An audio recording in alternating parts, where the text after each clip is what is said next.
Hello hello everyone.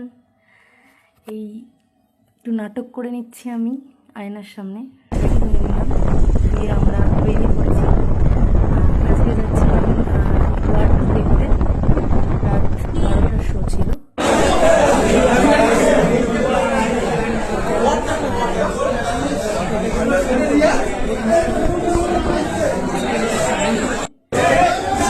ঢোকার পালা হাতে পপকর্ন আর কোল্ড ড্রিঙ্কস নিয়ে রেডি।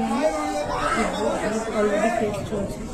রাত 12টা মনে হচ্ছে আমি দুর্গাপুজো আর এই যে আমাদের সিনেমা স্টার্ট।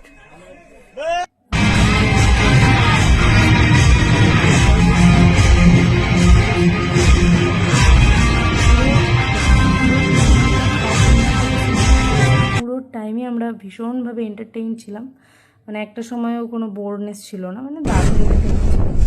দিয়ে রাত 3টা পার হয়ে গেছে অলরেডি। আমরা বলছি আমি বাড়ি ফেরার ঘুম, কিন্তু যেতে যেতে এটাই বলছিলাম যে রাস্তা ফাঁকা, পুরো এত রাস্তা একদম নির্জন, এত শান্ত রায়গঞ্জ দেখাই যায় না, কেননা রাস্তায় এত ভিড় থেকে হাঁটা চলা যায় না।